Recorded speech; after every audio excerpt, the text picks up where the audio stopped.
Elevator Karen Encouter, by user Dreed Pickles. I'm a vendor for long-term care facilities. I service different facilities. During one of my site visits, I was visiting the nursing units checking in with the nurses. When I was done checking in, I walked back to the elevators, which are very slow at this facility. I pressed the down elevator button. While this was happening, a nurse came up to talk to me and I stepped a little bit out of the way from the elevator. We spoke for about 2 minutes. During this time, a lady walks up to the elevator, presumably a visitor of one of the residents. I hear the elevator arrive, so I go back to the elevator. I check to make sure it was going down. I get in and I press the lobby button. Being nice, I ask her what floor. She responds rudely, "Actually, I'm going up and I was here before you." That wasn't true, I was there first. I didn't bring that up though. I responded with, "Well, this elevator is going down." Apparently she doesn't know how elevators work. She begins to go off on me for hijacking her elevator and making her wait longer when she is a guest and I am a nurse there and she was there before me, and I cut her. I said that's not how elevators work. Meanwhile it stops on floor 1. More people get into the down elevator to go down. Then it gets to the lobby. I jump out. More people get on, and I laughed my ass off because it was going down to the basement and I could hear her complaining to the new people on the elevator as the doors shut. "If you want to go up, get out and get in the up elevator." There was no reasoning with her. She's getting glasses now, by user _cabaret. This one isn't too exiting, but I thought it was kind of sweet. So I, 24NB, am a slam poet, traveling around and making a living performing self-written poems and short stories. I was actually on my way to an event I myself organize when this happened. When people go on our stage, they get free water backstage and 2 drinks at the bar if they want. That's why I was at the supermarket getting water and going to the register when I saw that a brand I prefer was on sale, and cheaper than the one I was carrying. So, I went back, loaded off the water I was carrying, when an older woman, early 60s I would guess, approached me.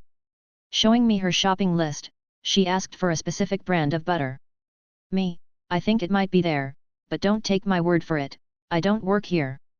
She was really confused. "But you wear a uniform," she said.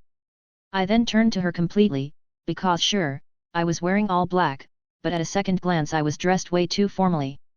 No name tag, no supermarket logo, but instead a shirt and tie. The woman laughed and joked about her poor eyesight and really needing glasses. Then she asked me where I was going dressed so sharp. I told her the name of a bar as it's pretty well known in my town, explained what I do for a living and that I was just getting water for an event. It ended on a pretty good note. A week afterwards though, I was at the bar for another event, and the barkeep told me that an older lady came in a few days ago, and told him all about our interaction at the supermarket whilst drinking a few beers with a friend. The barkeep was told to say hi to me, and that she was getting glasses now. Kinda made my night a little sweeter. Strange woman accosts an 11-year-old at IKEA, by user Sacharian.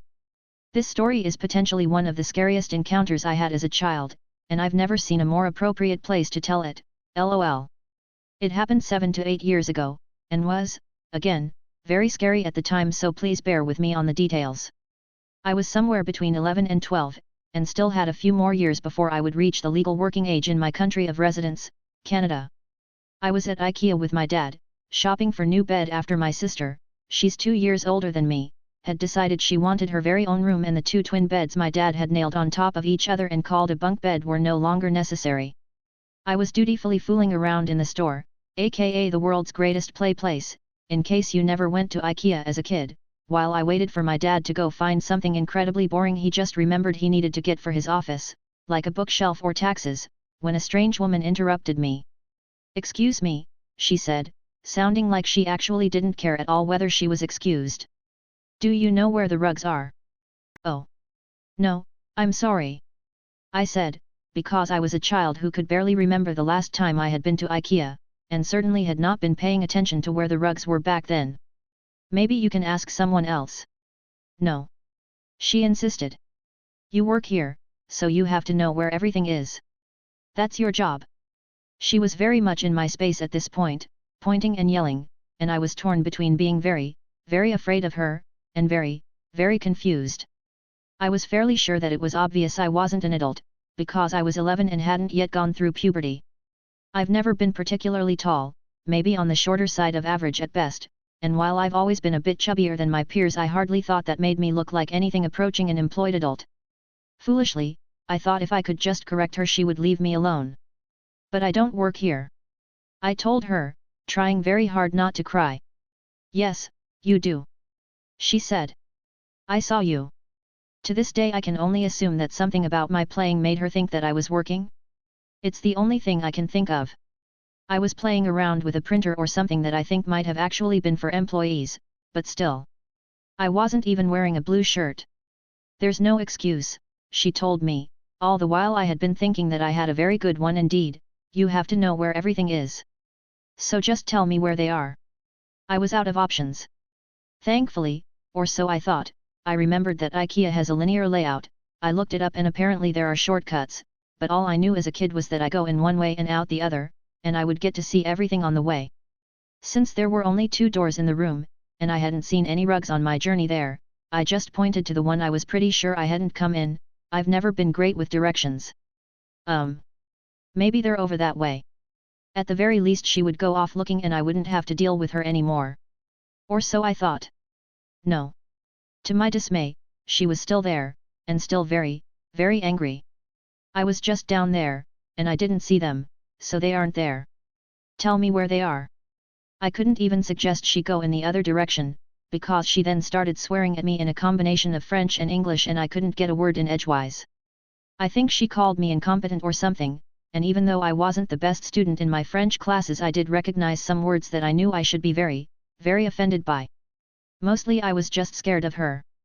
It was the first time I'd ever had any kind of experience like this, and I had no idea what to say to get her to leave me alone. The store was pretty empty. I didn't know exactly where my dad went.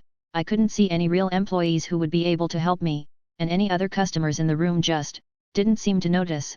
Her yelling wasn't like loud, it was just scary because of her tone and her refusal to leave me alone, and if they did they didn't care. Thankfully, my dad came back just a couple of moments later. I wish I could write up a transcript of his heroic rescue, but I actually hardly remember it at all. They argued for a bit. My dad shouted something about her leaving me alone and me being a child, and eventually she left in a giant huff without so much as an apology. I didn't care, I was just glad she was gone, and there's no way any half-hearted apology about how she thought I was an employee, which would have made it perfectly fine for her to treat me the way she did, /s, would have meant anything. We didn't split up again for the rest of the shopping trip. Man, okay, story done, sorry this was such a bummer. I hope it was entertaining at least. When I remember it I'm usually caught up in the inherent absurdity of someone thinking tiny baby me was an employed adult, but in the moment it was just genuinely terrifying.